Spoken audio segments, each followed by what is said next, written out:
क्या आप जानते हैं कि 90% से अधिक इन्वेस्टर्स जो हैं वो स्टॉक मार्केट में जो अंडरलाइंग अपॉर्चुनिटी होती है वेल्थ को क्रिएट करने की, उस अपॉर्चुनिटी का फायदा नहीं उठा। उसका मुख्य कारण है कि वो फंडामेंटली साउंड बिजनेस को आइडेंटिफाई नहीं कर पाते। कई बार हमने इस चैनल में चर्चा की है कि अल्टीमेटली हम फंडामेंटली साउंड बिजनेस में इन्वेस्ट करते हैं और स्टॉक्स उन बिजनेस के जो होते हैं वो एक माध्यम बनते हैं जिनके माध्यम से हम लॉन्ग टर्म इन्वेस्टमेंट करके उस आशा में इन्वेस्टमेंट करते हैं कि वेल्थ का क्रिएशन हो सके। यहां पे दो बातें मुख्य हैं जो किसी भी स्टॉक मार्केट के बिगिनर्स को समझना अत्यंत आवश्यक है।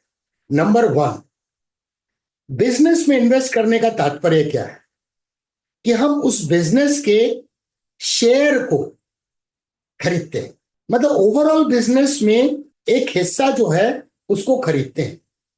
फॉर एग्जाम्पल आईसीआईसीआई बैंक है, रिलायंस है, या इंफोसिस है, टीसीएस है। ये बड़े बड़े बिजनेस को खड़े करने के लिए हमारे पास उतने पैसे नहीं, लेकिन कुछ हजार कुछ लाख रुपए तो हैं कि हम उस बिजनेस में जो फंडामेंटली साउंड है उसमें एक हिस्सेदारी बाई कर सकें और वेल्थ क्रिएशन की दिशा में आगे बढ़ सके। जैसे जैसे वो बिजनेस ग्रो करेगा हमारा भी इन्वेस्टमेंट ग्रो करेगा। अब यहां पे चैलेंज आता है कि फंडामेंटली साउंड बिजनेस को आइडेंटिफाई करें, तो उसका आंसर है फंडामेंटल एनालिसिस। तो इस वीडियो में हम फंडामेंटल एनालिसिस की प्रोसेस को समझेंगे, चीजों को बड़ा सिंपल बनाएंगे दोस्तों। कई बार लोगों के बीच में मिथ होता है कि मैंने एमबीए फाइनेंस नहीं किया है, मैं तो चार्टर्ड अकाउंटेंट नहीं हूं, तो कैसे मैं फंडामेंटल एनालिसिस कर सकता हूं। फंडामेंटल एनालिसिस को जितना सिंपल तरीके से समझेंगे और उसे जब हम इंप्लीमेंट करते हैं तो फंडामेंटली साउंड बिजनेस को हम आइडेंटिफाई कर पाते हैं। मैं डीके सिन्हा आप सभी का स्वागत करता हूं। वीडियो को अभी से लाइक कर लीजिए, चैनल को सब्सक्राइब कर लीजिए, बेल आइकन को हिट कर दीजिए नोटिफिकेशन के लिए, ताकि आप हमेशा अपडेटेड रहें और स्टॉक मार्केट के एजुकेशन से रिलेटेड वीडियो को लगातार देखते रहें और सीखते रहें। चलिए इस चर्चा को आगे बढ़ाते हैं।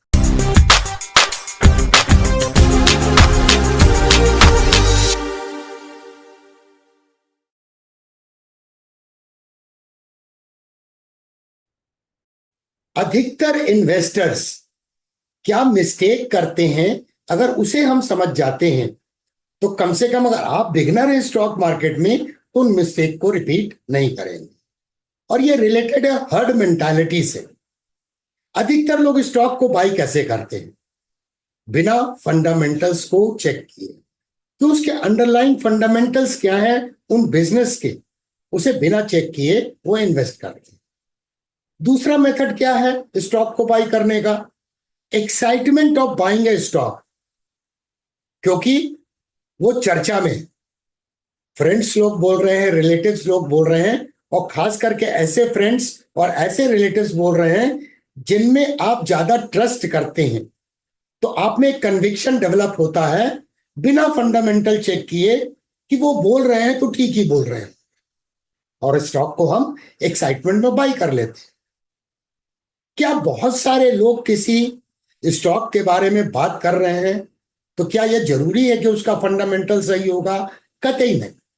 तो ये बहुत कॉमन टाइप की मिस्टेक है, जो फाइनली क्या होता है कि हम रॉन्ग स्टॉक को सेलेक्ट कर लेते हैं और उसमें निवेश कर देते हैं, और बाद में जाके देखते हैं कि वो स्टॉक अच्छे परफॉर्म नहीं कर रहे हैं। वैसे तो आप फंडामेंटली साउंड बिजनेस के भी स्टॉक को सेलेक्ट करेंगे तो कोई जरूरी नहीं है कि सारे स्टॉक अच्छा परफॉर्म करेंगे। पीटर लिंक ने एक बहुत फेमस बात बोली थी, you need to be right 6 out of 10 times. बाकी तो फिर risk management, money management, position sizing है, जिसके आधार पे आप स्टॉक मार्केट में पैसा बनाते हैं।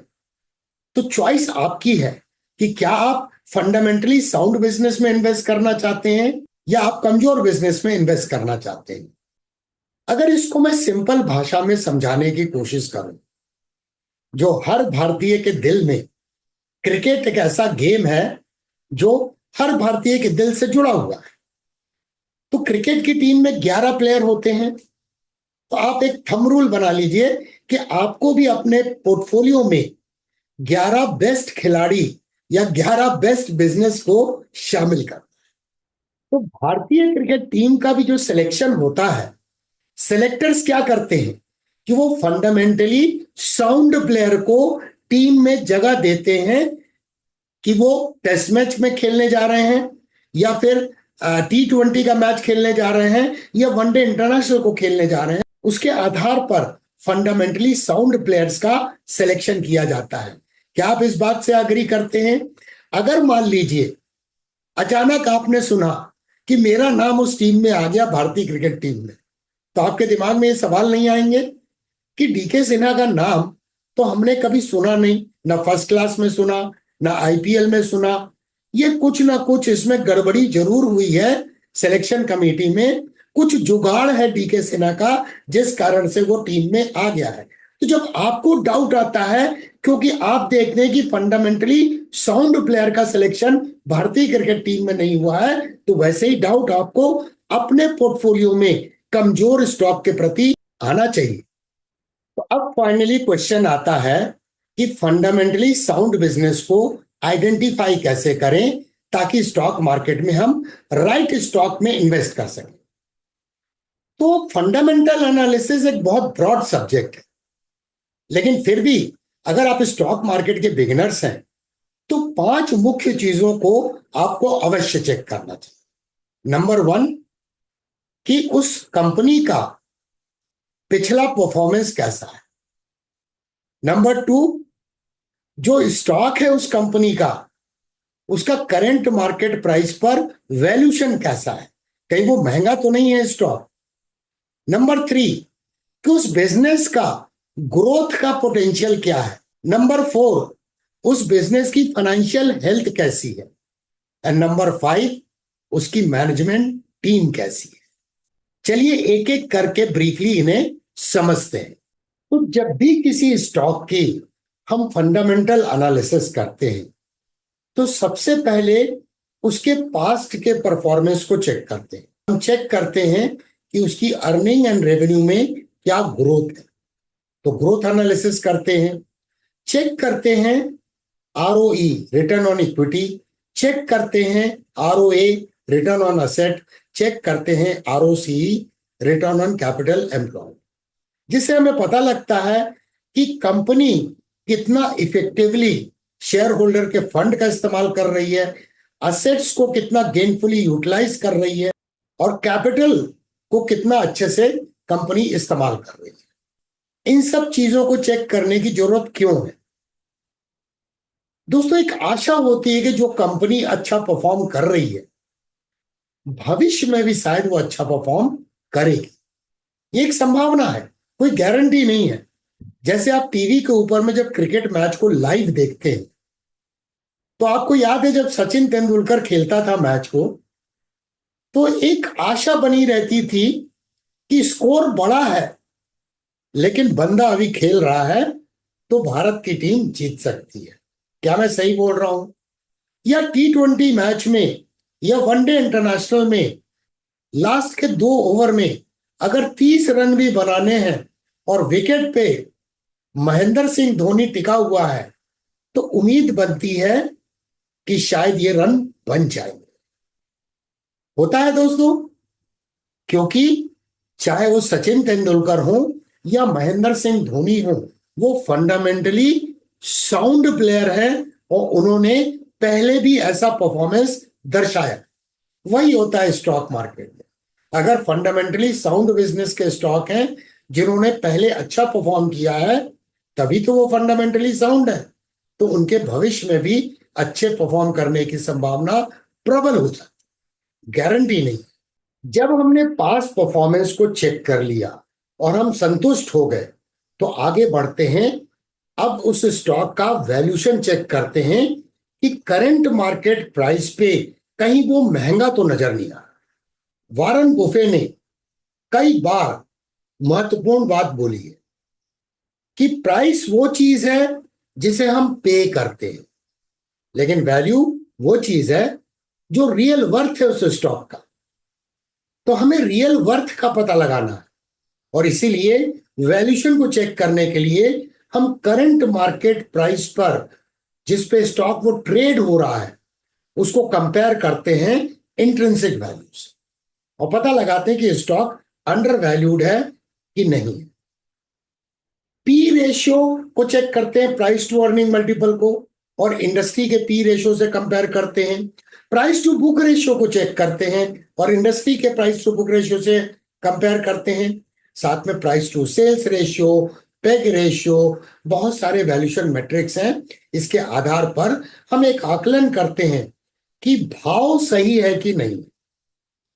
दोस्तों, हम बाजार में भी जब जाते हैं और वेजिटेबल्स खरीदते हैं और वेजिटेबल वेंडर ने अगर 100 रुपए अगर बोला उसकी कीमत है, तो आप बोलते हैं 80 रुपए में दोगे क्या? क्यों बोलते हैं? क्योंकि हम निगोशिएट करना चाहते हैं। तो फिर स्टॉक मार्केट में अप्रोच कैजुअल क्यों रहनी चाहिए? अगर हम राइट वैल्यूएशन पे स्टॉक को खरीदेंगे, खास करके अगर स्टॉक ग्रेट बिजनेस का है और अंडर वैल्यूड है, तो उसके ग्रोथ होने की संभावना वैसे भी प्रबल हो जाएगी। अब अगली स्टेप आती है जो बहुत महत्वपूर्ण स्टेप है कि इस बिजनेस का, जिसके स्टॉक का हम एनालिसिस कर रहे हैं, तो उसके भविष्य में ग्रोथ का क्या पोटेंशियल है। स्टॉक मार्केट में एक बड़ी फेमस सेइंग है कि स्टॉक मार्केट गुलाम है अर्निंग्स का। तो हम चेक करते हैं उसमें अर्निंग्स के ग्रोथ का पोटेंशियल क्या है, उसके रेवेन्यू का ग्रोथ का पोटेंशियल क्या है, और फ्यूचर में रिटर्न ऑन इक्विटी की क्या संभावना बन रही है। कई बार स्टॉक वैल्यूएशन में पी रेशियो के आधार पर महंगा नजर आता है, लेकिन अगर उसका ग्रोथ बहुत अच्छा है तो वैल्यूएशन उस ग्रोथ के कारण से बाद में वैल्यूएशन ठीक नजर आने लगता है। इन दोनों को साथ में कंबाइन करके हम समझते हैं कि इस स्टॉक का वैल्यूएशन कैसा है। अब हम चेक करते हैं अगली स्टेप में कि इस कंपनी की फाइनेंशियल हेल्थ कैसी है। फिटनेस, फिटनेस बहुत इंपॉर्टेंट है दोस्तों। आपने देखा होगा कि कई बार even the biggest kind of player like Sachin Tendulkar, Virat Kohli, अगर वो फिट नहीं होते हैं तो उन्हें मैच में ड्रॉप कर दिया जाता है। तो हम क्यों एक बीमारू कंपनी के स्टॉक को अपने पोर्टफोलियो में शामिल करेंगे? क्योंकि हमारे हर स्टॉक हमारे पोर्टफोलियो के एक प्लेयर है, खिलाड़ी। तो फाइनेंशियल हेल्थ में हम असेट्स वर्सेस लायबिलिटी चेक करते हैं, डेट इक्विटी रेशियो चेक करते हैं, कहीं ये बहुत ज्यादा तो नहीं है, और साथ में चेक करते हैं कि जो डेट है वो ऑपरेटिंग कैश फ्लो से कवर्ड है कि नहीं कवर्ड। इंटरेस्ट पेमेंट जो है वो अर्निंग से कवर्ड है कि नहीं कवर्ड है, ये सारी बातों को चेक करते हैं। और जब हम देखते हैं कि फाइनेंशियल हेल्थ अच्छी है, तब हमारे राडार में वो स्टॉक आता है। अब पांचवी स्टेप आती है कि हम उसके मैनेजमेंट टीम का एक एनालिसिस करते हैं। दोस्तों, हम तो शेयर होल्डर हैं क्योंकि हमने निवेश किया है, लेकिन बिजनेस को ड्राइव करने वाले मैनेजमेंट के लोग, उस कंपनी के मैनेजमेंट के लोग हैं। ये इसलिए इंपॉर्टेंट है दोस्तों, जैसे इंडियन क्रिकेट टीम का अगर कप्तान सॉलिड है, याद कीजिए महेंद्र सिंह धोनी जब इंडियन क्रिकेट टीम के कप्तान थे तो कितनी बड़ी आशा बनती थी कि लास्ट में ऐसा लग रहा है कि दूसरी टीम जीती है, बट लगता था कि कुछ महेंद्र सिंह धोनी जादू कर जाएंगे, कोई ऐसे बॉलर को बॉलिंग देंगे कि विकेट गिर जाए और इंडियन क्रिकेट टीम जीत जाएगी। तो मैनेजमेंट, लीडरशिप बहुत इंपॉर्टेंट है, क्योंकि अल्टीमेटली हमने जिस बिजनेस में निवेश किया है उसको ड्राइव करने वाली टीम की क्वालिटी बड़ी इंपॉर्टेंट है, लीडरशिप लेवल पे एंड बोर्ड लेवल। तो इनके हम एक्सपीरियंस को चेक करते हैं कि क्या बोर्ड लेवल्स में जो लोग हैं वो एक्सपीरियंस्ड हैं, लीडरशिप टीम जो है वो एक्सपीरियंस्ड है, ताकि हमारा बिजनेस एक अच्छे लीडरशिप टीम के पास है कि नहीं है जिसमें हम निवेश कर रहे हैं। तो दोस्तों, हमेशा आपको याद रखना है कि जब आप स्टॉक मार्केट में किसी शेयर में निवेश करते हैं तो आप एक एसेट को बाई कर रहे हैं। जैसे हम फ्लैट खरीदते हैं, जमीन खरीदते हैं, गोल्ड खरीदते हैं, ये सारे असेट क्लास हैं।